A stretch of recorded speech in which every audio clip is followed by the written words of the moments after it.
Let me tell you about the night nobody called me back.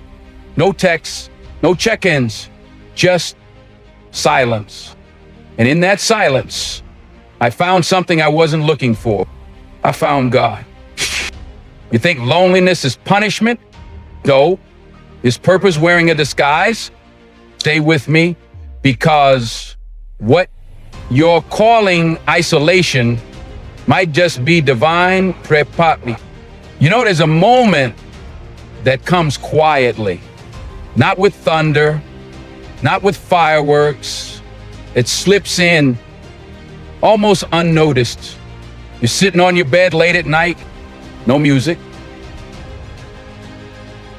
no conversation, just that hum, that stillness, that uncomfortable, aching silence. And in that moment, you realize no one's texting, no one's calling, and suddenly you're not just alone, you're lonely. Now, let me tell you something. We've been taught to run from that feeling.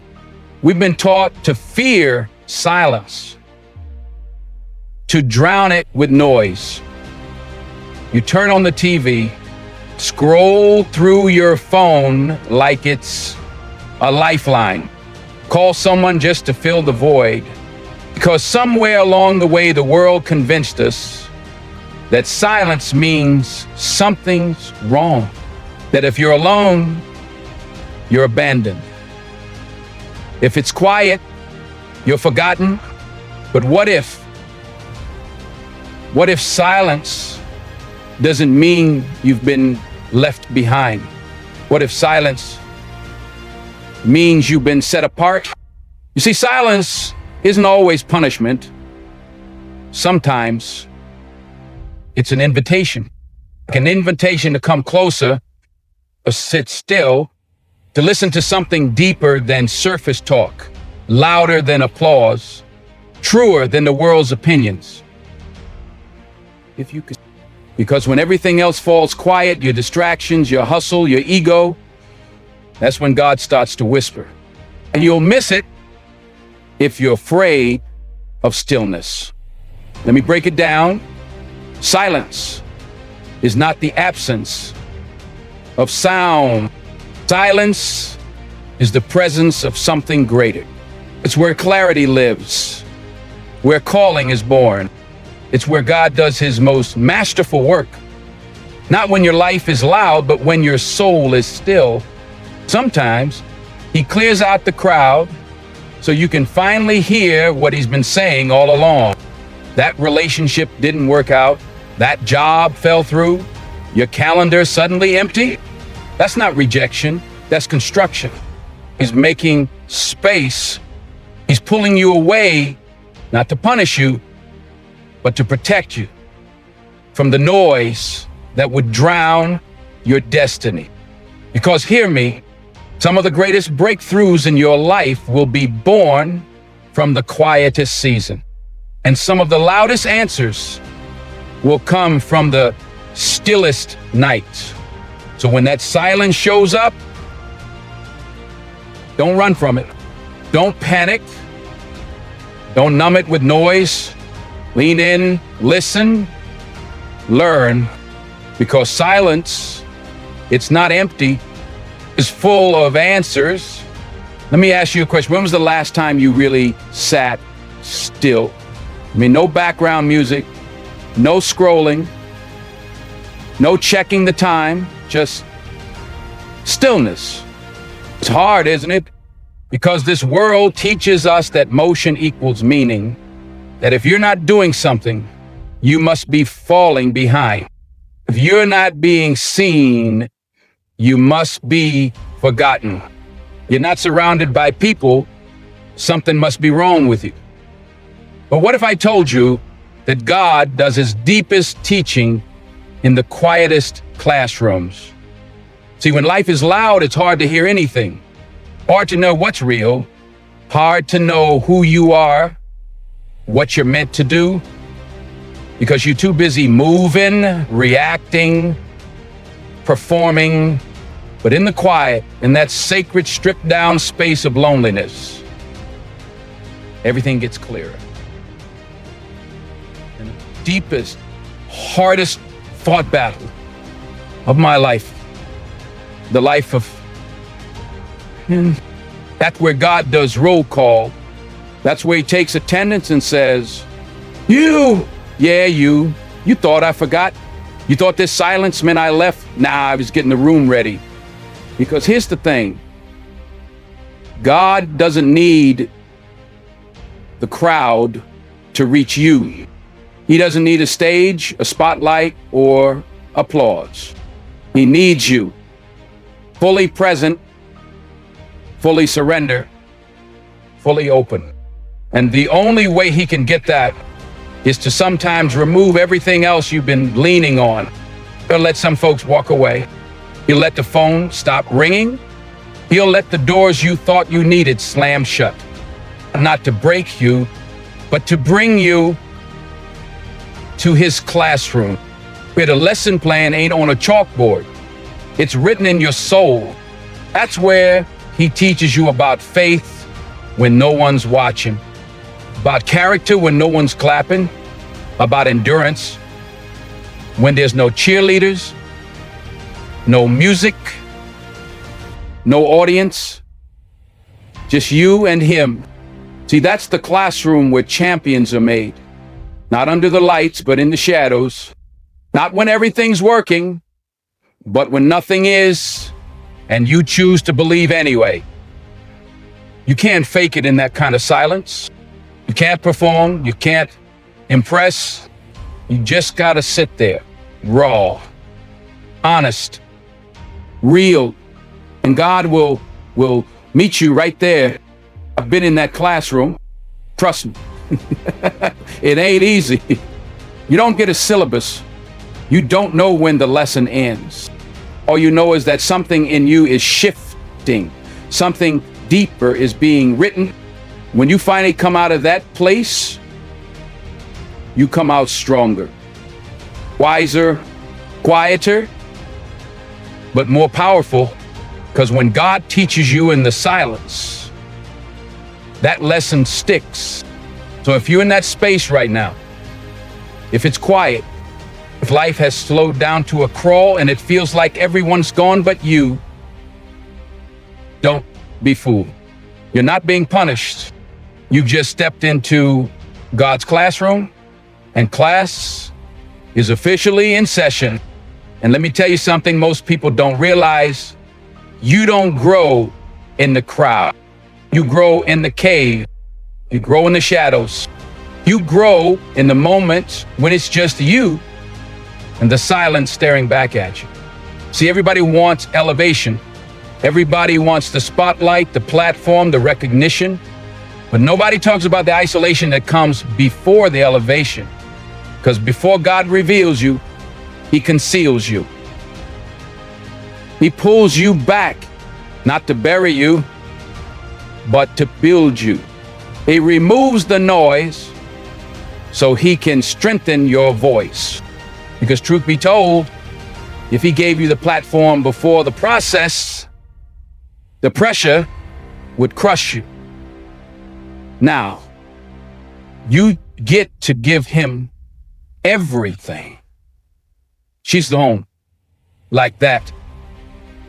And I want you to definitely look at the things of God. You think you're ready. He does what only he can. He isolates you to prepare you. Now, isolation doesn't feel good. It feels like abandonment.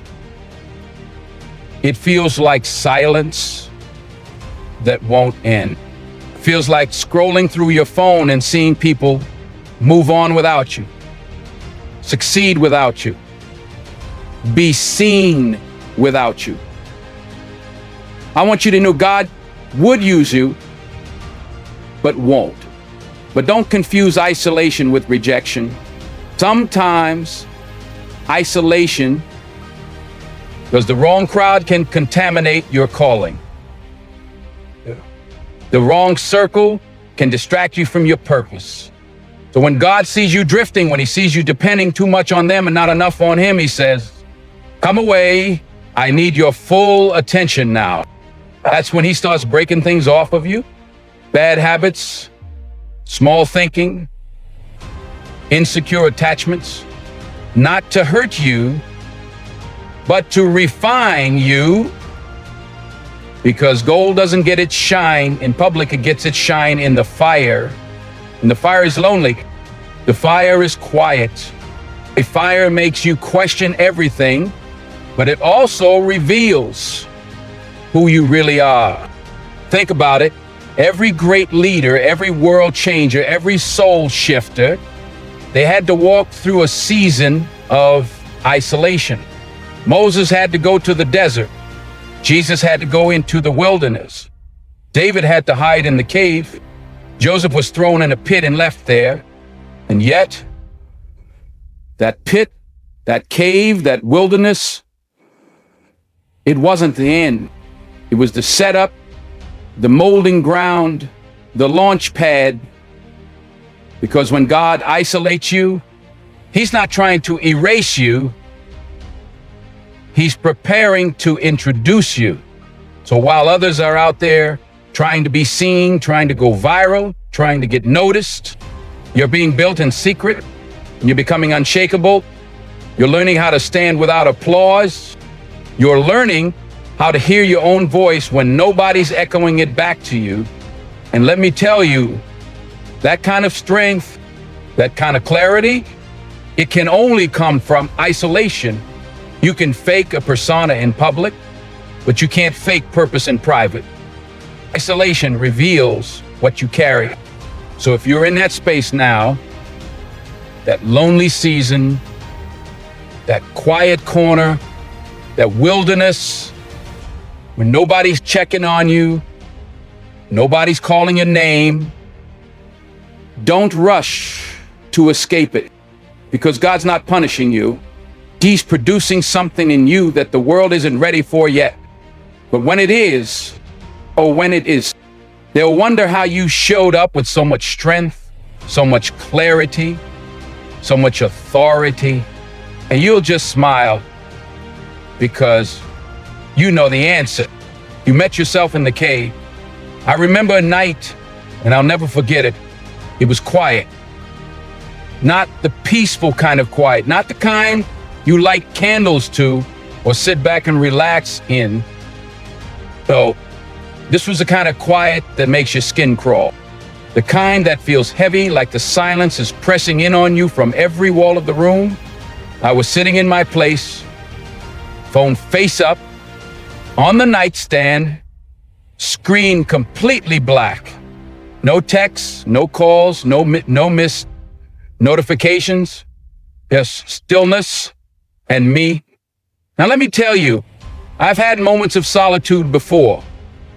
I've had quiet days. But this one, this was different. This was the kind of night that exposes everything. The kind where the silence is so loud, you can hear your own doubts talking back to you. Maybe I'm not needed anymore. Problem is, maybe I've already had my time. Maybe they forgot about me. You start scrolling your contact list, not to call anyone, just to remind yourself that somebody used to care. You check old messages, not because they matter now, but because they meant something once. And as the minutes drag into hours, you realize nobody's coming. And that realization, it breaks something. Not just your pride, not just your expectations. It breaks the illusion that you've been holding on to. The idea that you always have to be surrounded to be valuable. That you always have to be doing something to be someone. That night, I just sat there, motionless. And in that stillness, something happened. It wasn't dramatic. It wasn't cinematic, but it was holy. I didn't hear a voice. out loud. I didn't see a light from heaven, but somewhere deep in my spirit, I felt it. I'm here. That was it. And in that moment, I realized the silence wasn't there to crush me. It was there to center me. That emptiness wasn't proof of my failure. It was proof of my becoming. Because sometimes God waits until you've run out of people, until you've exhausted your networks, your routines, your distractions, so he can finally show you that he's enough. That night, nobody called, but I left that room with more clarity than I'd had in years. I stopped chasing people who didn't see me. I stopped measuring my worth by who clapped for me. I started praying differently, not asking for more, but thanking him for what's already inside me. And from that night forward, I understood something I hadn't before. Loneliness isn't always loneliness. Sometimes it's presence. It's the presence of purpose, of clarity, of God stepping in where noise once lived. So yeah, nobody called, but the one who matters most, he spoke, and I listened. Let me say this to you plain and clear. Pain is not the end of your story. Pain is not your prison. Pain is the passage, is the middle chapter, not the final page. Because even when we're in the thick of it, when the room is quiet, the lights feel dim, and your heart feels heavy, it's easy to believe that loneliness means you're broken. That isolation means you've been benched. That silence means you've been forgotten. But let me tell you what I've learned through every quiet night. Every unanswered call, every tear that nobody saw fall, there is purpose in your pain. Not the kind of purpose people write in captions. Not the feel-good, motivational kind they toss around online. No, I'm talking about real soul-carved purpose, the kind that only comes from walking through fire and coming out with your faith intact. You see, loneliness teaches you to lean on something deeper, because when nobody else can hear you, you start speaking from your soul. When nobody else shows up, you stop performing. You stop pretending. You stop chasing temporary company just to avoid permanent truth. And somewhere in that ache, in that sacred, crushing ache, God begins to shape something inside you. He takes your heartbreak and molds it into empathy. He takes your rejection and forges resilience. He takes your silence and tunes it into discernment. He takes your lowest moments and uses them as the blueprint for your calling. Because listen, the most powerful people you'll ever meet, they didn't become that way through applause. They became that way through the breaking, through nights they didn't think they'd survive, through seasons when they wanted to quit, through valleys so dark they couldn't see the next step, but they kept walking anyway. That's where strength is born, not in the spotlight, but in the shadows, not on the stage, but in the silence, not when you feel full, but when you've been emptied and still decide to rise. So if you're there right now, in that place where it's lonely, where it hurts, where it doesn't make sense, I need you to hear me with everything in your soul. This pain has a purpose, building something in you.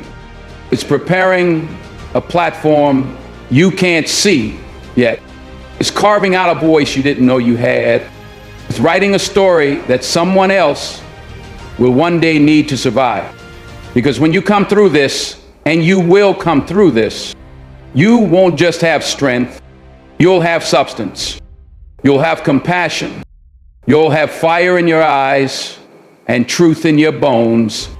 You'll walk into rooms not needing to be validated because you know what it's like to be unseen and still rise. You'll speak with weight because you've lived it. You love deeper because you've been empty, and you'll shine brighter because you've known what it feels like to sit in total darkness. So let them misunderstand you. Let them overlook you. Let the room be empty for a while, because the pain is not wasted. The loneliness is not wasted. Nothing in God's hands ever is. He's turning your pain into a pulpit, your silence into a signal, your scars into sentences that set someone else free. And when the time is right, you won't even have to knock on the door, because purpose will swing it wide open.